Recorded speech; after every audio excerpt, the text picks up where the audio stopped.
very good morning to you. It's always a pleasure discussing sports updates on Sports Recap on News TV. Good morning once again. I am Ainan Lubem and you're watching Sports Recap on News TV. Richard Badung is my name, and of course, exciting moments we had on the weekend. So bad for Nigeria, but not bad, you know, in the English Premier League, as we saw exciting results.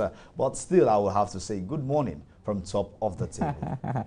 Of course, beginning from the local scene as usual, where Nigeria's very own and world record holder Toby Amusan dominated the women's 100 meters hurdles at the ISTAF 2022 Berlin meeting on Sunday, winning in a time of 12.45 seconds.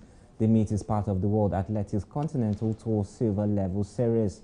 Amusan entered Sunday's race on the back of a second-place performance at the 2022 Lausanne Diamond League meeting last month, but she said she was confident of bouncing back at the Olympic Stadium this weekend. The Nigerian standout got off to a strong start to build a sizable lead and then pad a way to secure the victory. Now, this is Amusan's, I think, third victory in a row. What, as she's popularly known at the moment, Toby Express.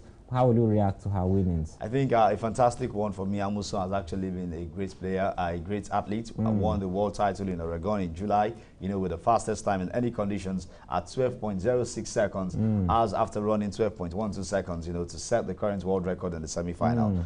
From everything, we actually see this lady coming out every now and then top. When you talk about world class, I think, or you say greats in the world of athletics, her name will surely be written in that one because she has proven to the world, not the first, not the second, not the third, not the fourth. I think so many times, several times without numbers, that she is actually among one of the greatest ever. I think for this legendary performance, of course, the world of athletics or the Olympics, Commonwealth Games, or anything you want to call it, will never forget Amusan. Of course, Germans athletes clocked 10.24 seconds, and of course, away from that particular war, Nigerian sprinter Nzubechi Grace and Nwokocha, who won gold in the 4x100 meters relay at this year's Commonwealth Games, has been suspended for the use of banned substances. The Athletics Integrity Unit gave the information on Saturday. Nwokocha, who is 21 years, ran the anchor leg in Birmingham last month as Nigeria beat England and Jamaica to take gold. Otari and Ligandrol are both anabolic agents prohibited by the World Anti-Doping Agency. Do you think this suspension is going to go in a way of affecting Nwokocha like we saw what happened to Blessing Okagbare? I think it's a very disappointing one. I will blame our local athletics federation unit here for, yes, the AFN yes, for not actually doing what is necessary, and the AIU in Nigeria actually for not actually putting in place what is necessary. They would have checked these athletes before leaving this country and getting to know that now some of these substances they use might not be something, it's not as if they're really on drugs, but probably, you know, maybe they tell them this is pain relief, this is this one, this is that one. That's why we need medical experts to who actually understand this game, to always be at the forefront of issues like this. We cannot be losing out Blessing Okagbare in a situation like this, and now we are also losing out Nzubechi, you know, Nwokocha in like the same year or just a year, less than a year after, or a year after.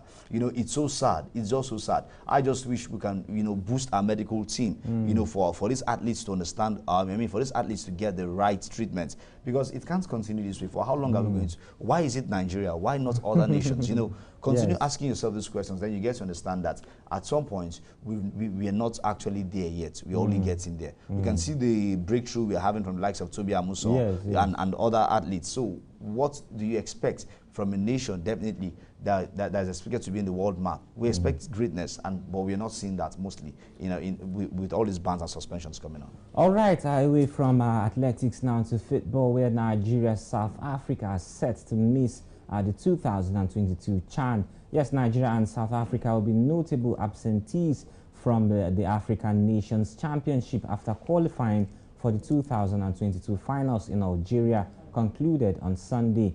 Ghana pipped arch rivals Nigeria on penalties after a 2-2 aggregate draw, and while South Africa slumped to a 4-1 loss at home to Angola, who triumphed 6-1 overall.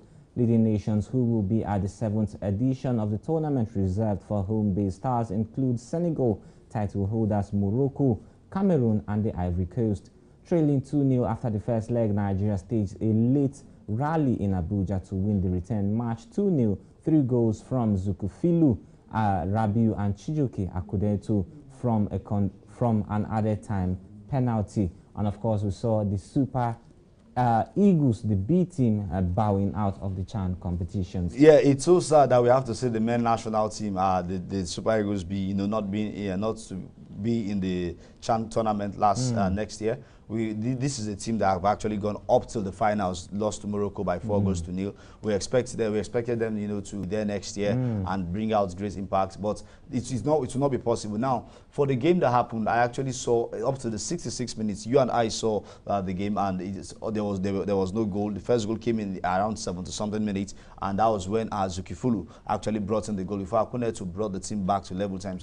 I think poor officiating was the reason why Nigeria technical crew were very bad, very sad in that game. The game wouldn't have gotten up to the penalty stage. But you see, in a game that is tensioned, in a tension game as this, you don't expect the Nigerian side. I mean, you don't expect the Nigerian technical crew side to be happy because they actually felt they would have gotten that game at home. Now 2-0 coming up in the first half, going into extra time, we saw everything that would have happened there, but the referee actually chose, to just ignore, and that particular ignorance gave Ghana the edge. Now, getting to the penalty, we know it's a game of luck. There's no expert in penalties; it's always a game of luck. Nobody actually will say 100% all through your career. If you play up to 10, 15 penalties a season, you know what it means. So I feel it's just something that has happened, and we just have to take it. They fought well, but the fight wasn't good enough to secure them the spots. Well, away from Nigeria itself, look at what South Africa played. A team that hosted the 2010 World Cup also were thrashed by Angola, total on aggregate 6-1.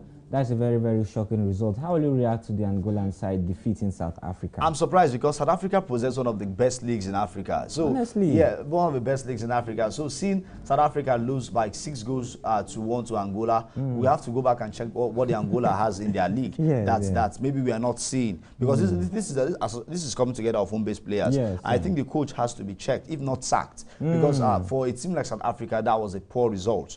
For me, I expected that team, because this is the same team. Most of them who played that game play for the main South African national team, and most of them still deliver. They play Nations Cup and other things. So why is it now that they are losing out? I think we have to go and check Angola, like the clubs in Angola, and see the kind of players and the kind of things they actually possess.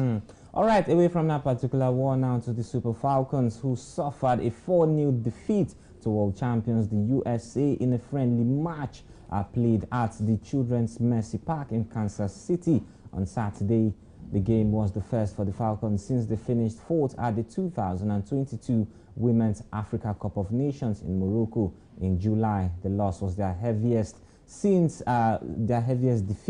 under Radu Waldrum since he was appointed in 2020, and it also extended their winless run against USA to 7 games. How will you react to the Falcons losing again to the world power? This is just a clear stance that Nigerian football is not developing, especially when it comes to the women football. Randy Waldrum has not helped in development of this team. No matter who plays in the Super Falcons, we see victory. It's not now that the likes of whoever doesn't play matters. You know, the Super Falcons don't wait for players to actually win matches. But unfortunately, it has become it has actually become a thing that we look out to. If Ajibade doesn't play, if Oshola doesn't play, that's not the Super Falcons I used to know. The Super Falcons I used to know is a Super Falcons that is used to winning games, not the Super Falcons that have to depend on a team. I mean, on the particular player. It is a team on its own. So I just feel disappointed at some points to actually see that this team will not be able. You know, the U.S. national team did very well. They are actually the best team in the world, no doubt, when it comes to women football. But you will not want to say the Super Falcons are not actually one of the best also. But why have we not crossed the quarterfinals of the World Cup? You ask yourself that question. I think we still have a whole lot to do. So many assignments. We should not bank on past glories. Let's come back and work as usual. Well, good thing that the NFF election is just by the way, and of course, an opportunity. Just counting days. Yes, for Nigeria to get a better president who will steer the affairs of Nigerian football for the better. Of course, away from that particular war now to the international stage, where we saw a lot of action, starting off with tennis, where Serena Williams retired after a wonderful career. Congratulations to her. And of course, I see you smiling. Are you happy for Serena Williams? Yeah, I'm happy. I'm happy she ended her career very well, though not really perfect, but she ended well. She would have actually, you know, gotten the best of every points that she did. But, you know, she still struggled to see if she could actually be the best. And she's doing this now. Everyone who is actually A should do the same thing. It's just so you won't get embarrassed one day. Of course, I'm moving to European football. Manchester United defeated Arsenal 3-1. And of course, Chelsea escaped West Ham by scoring 2-1. And of course, Tottenham and Liverpool also had their own chances in the EPL. And of course, how will you react quickly before we go? Thanks to VAR for the week. I think VAR actually played so much role during the weekend. Chelsea was saved with the VAR. West Ham would have actually become a draw against Chelsea, and Thomas Tuchel has to go and check his side. Manchester United had a perfect win, 3-1 though. Poor officiating actually from Paul Tierney. I wasn't actually impressed from Paul Tierney, but lovely goals from Marco Rashford and also Anthony. Bukayo Saka also scored a lovely one also. And I think for the weekend, it was great, fantastic, and also lovely for me, if you ask me. Of course, Brentford defeated Leeds by 2-0. Newcastle played out a goalless draw against Crystal Palace. That's the much we can take on Sports Recap on Hills TV on today's edition. Trust you had a wonderful time. I am Aidnan Lubem. Richard Badung is my name. Thank you for watching.